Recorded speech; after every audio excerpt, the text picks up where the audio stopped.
Des papillons multicolores, à tête de mort, de jour ou de nuit, il y en a sous toutes ses formes et couleurs. Au musée des papillons, plus de 1300 spécimens du monde entier sont exposés, une collection formidable qui appartenait à Jules Passet, riche entomologiste amateur, qui l'avait léguée à la ville à condition qu'elle soit vue du plus grand nombre.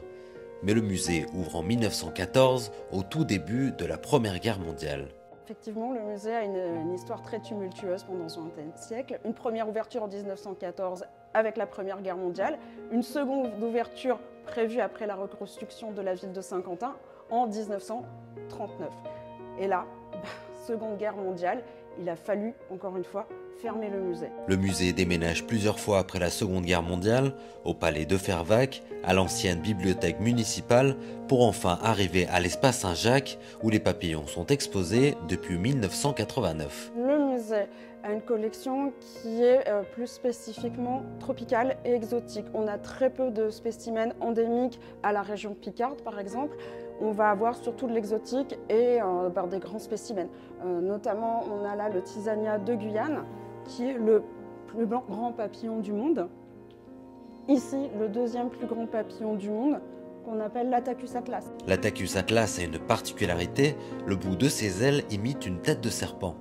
C'est un leurre, ce papillon se fait passer pour un prédateur, car les papillons adoptent leur forme à leur environnement. Leur moyen de défense, ça va être par exemple se faire passer pour autre chose, ce qu'ils ne sont pas. Éventuellement une écorce d'arbre, une feuille ou eux-mêmes un prédateur, comme on a pu voir avec l'Attacus atlas, se faire passer pour un hibou notamment, un serpent, ou encore avoir du poison à l'intérieur de leur corps. Autre moyen de défense, les expansions à l'air qui vont être attrapées en premier par les oiseaux. Là, on voit que ça ressemble à des yeux de mammifères et on voit également comme des écorces d'arbres. On voit presque même des moisissures qui se développent alors qu'en fait, il n'y a pas de moisissure. Ça fait comme si c'était une écorce d'arbre en train de moisir. Tous les papillons ne sont évidemment pas exposés. Plus de 120 000 spécimens reposent dans ces boîtes d'époque. Alain Debreu est chargé de leur entretien.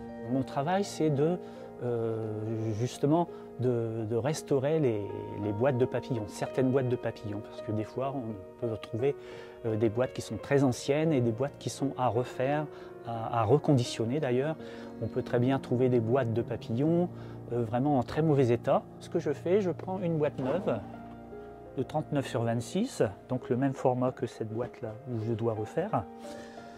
Et ensuite, je viens m'installer et ensuite j'ouvre une boîte, donc la boîte neuve, pour ensuite venir repiquer les spécimens de l'ancienne boîte pour les refaire exactement à l'identique. Mais la principale hantise d'Alain, ce sont les dermestes, ces insectes qui mangent la peau des papillons. Pour y remédier, il range les boîtes dans ce congélateur. Le but de la congélation, c'est de tuer les dermestes qui peuvent se trouver dans les boîtes. Donc les dermestes, on peut en trouver dans certaines boîtes. Donc on les congèle à -26 pour créer un choc thermique par le froid. Ensuite, au bout des 10 jours, parce qu'il va y avoir 10 jours de congélation, on va les ressortir, on va les faire revenir à température ambiante de la pièce, pour ensuite, 3 jours après, les recongeler une deuxième fois, pour être sûr vraiment qu'il n'y ait plus de dermestes. Des dizaines de milliers de spécimens reposent au frais dans ces boîtes. C'est un véritable trésor issu des 4 continents qui constitue le témoignage de la biodiversité passée.